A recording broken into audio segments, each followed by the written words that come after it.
Most families think exposure and evaluation are the same exact thing, and confusing them is costing your player real college baseball opportunities. I played 7 years of professional baseball, 3 years at the D1 level at NC State University, competed in a World Baseball Classic, and have trained alongside MLB talent.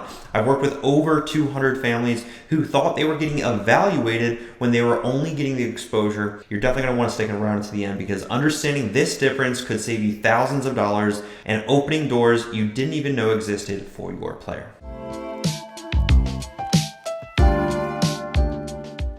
So like it says, exposure is not equal to evaluation. And for me, it's very, very clear, but for a lot of the high school parents and families and players, you might think of these two as the same exact thing. So let's break it down real quick, because I want you guys to get that clarity on what's really happening in what I like to refer to as the college commitment funnel, right? Because it is a way of funneling stages in this whole journey down to basically what we're really trying to get are offers, right? A college offer, a scholarship, basically committing to a specific university. That's what's happening at the very, very bottom. But what is happening here? What is happening here? What is happening here? Let's go into it. So the very first thing that I think a lot of high school baseball players are searching for, they feel this urge to get, and it's really the exposure, right? So again, exposure and evaluation are not the same thing, because ideally exposure is just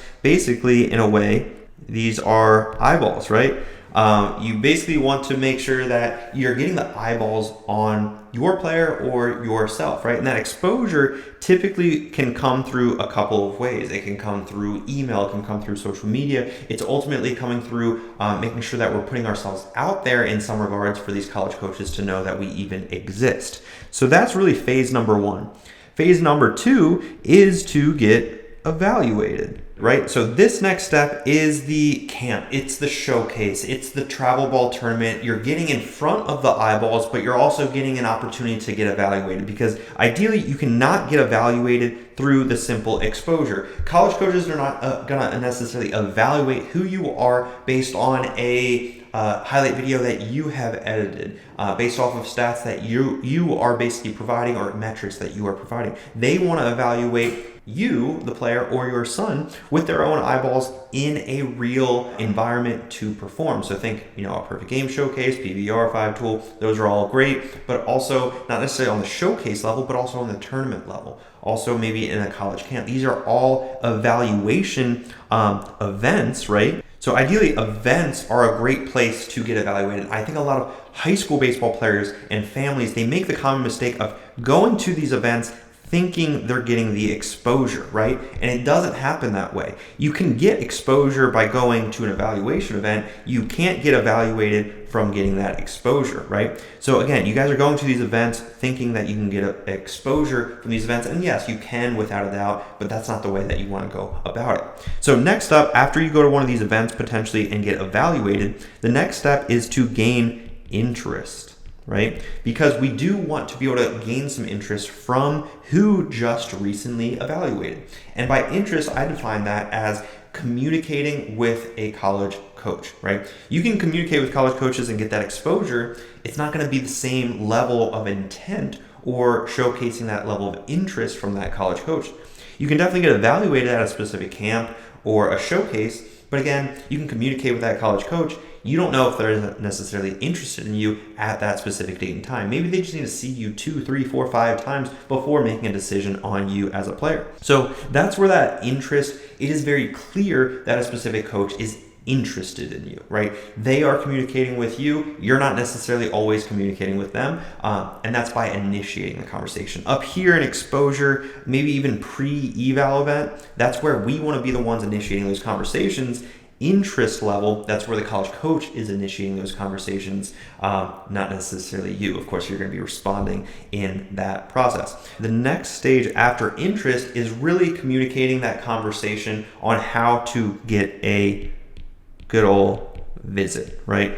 And ideally at these visits, very, very high, again, intent from the interest of the specific coach, the specific university, right? So when we're going to a visit, we don't want, and this is something that I actually had one of my students ask me about specifics on going to a visit for a specific university. And I told him the same thing that I would tell just about anyone. When we're visiting a school, we don't want that to be done through like the admissions office, right? That's going to be a historic tour on what building was created when and by who, and historic events and things like that. And yes, those things might be cool, but we want a college visit coming through the coaching staff and the specific coach that you've been able to gauge that interest and of course communicate it with that specific coach as well. So at that visit, that's where, again, we're funneling all of these things, and there's less at each stage, right? So like, let's just call it as it is. There's 500,000 high school baseball players in the United States, and there's not every single one of them that gets to play college baseball. I think it's like 35,000 will play college baseball or something of that. There's something in probably the ballpark of maybe 2,000 that play D1, right? And of those D1 players, let's just call it, there might be more than 2,000. I did a video on this, but let's just think at the very bottom in the MLB, right? There's like 900, right? So there's less people at this stage, and then this stage, and then this stage, and going down, right? And that's to be expected. So there's going to be less offers, right? Because the offer is something that's huge. It's a monumental moment for a lot of high school baseball players, right? So there's going to be less coaches evaluating you. There's going to be less interest from the evaluation, because let's be honest, you have to be a college caliber type player. There's going to be less college visits, and from those visits, really, that's when they're going to have a sit down, right?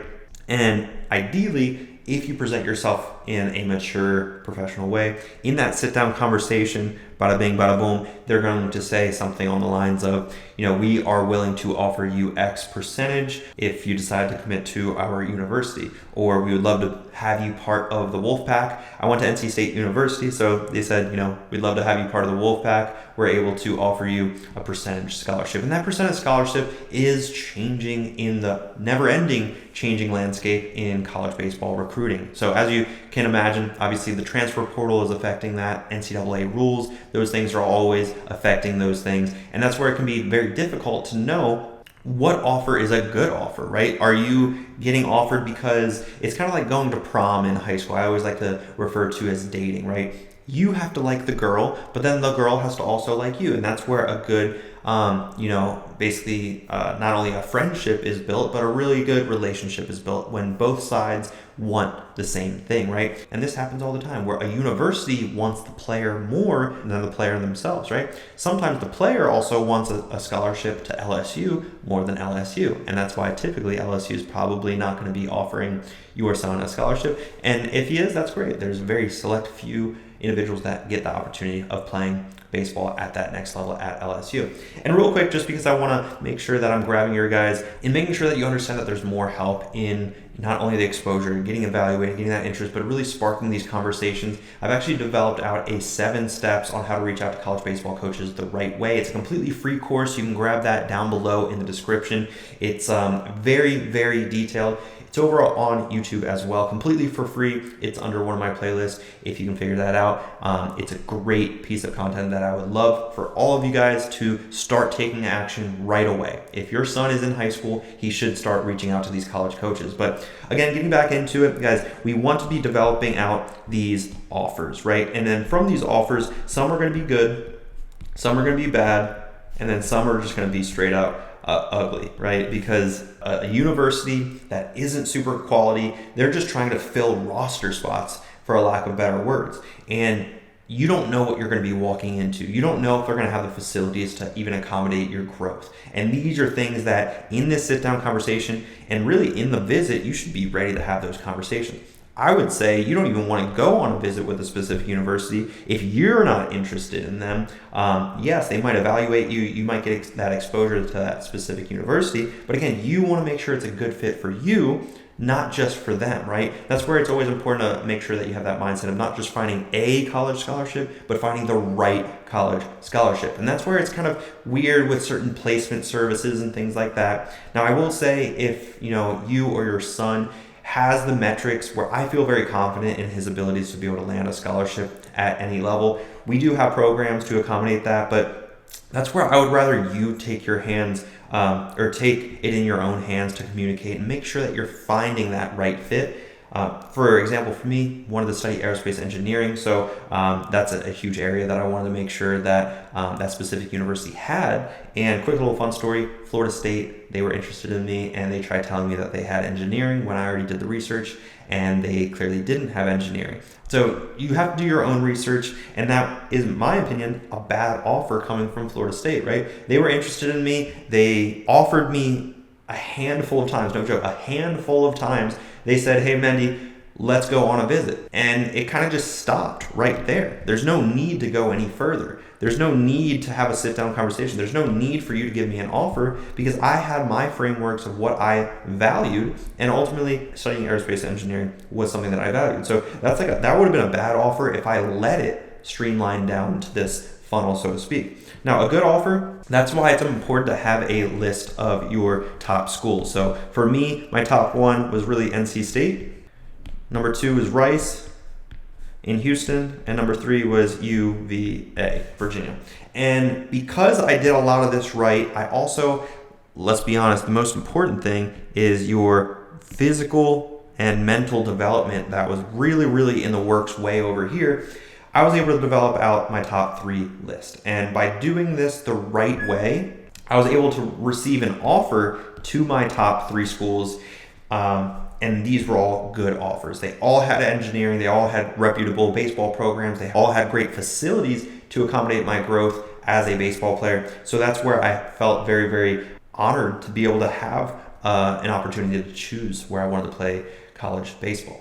Now, if you are looking for that next step, or what to do next, or how to be proactive to get your son at that next level, what you can go ahead and do is click the link down below in the description. If you're interested in working one-on-one with me directly inside my mentorship program, it's called the Triple Play, where we focus on the physical, the mental development, alongside with the recruiting guidance. Obviously, the recruiting side is becoming that much more competitive, and there are more scholarship opportunities today for your son to take advantage of than there will be tomorrow. So I want to repeat that. There are more scholarship opportunities today than there will be tomorrow, because every single day high school baseball players are committing to their dream schools. And right now, with the lack of recruiting structure, maybe the lack of physical structure that your son has around him, the environment that he's in, ideally, this is where we flip that upside down. So if you're interested in learning a little bit more about the Triple Play, you can click the link down below in the description. You can schedule a call with either myself or a team member today to see if we can even help, not only to understand where he's currently at, but where he's trying to go. And again, if he's a good fit for maybe the full ride framework or the Triple Play, we can definitely have that discussion. Go ahead and schedule that call to get that clarity on which program would be the best for him. And see you guys next time.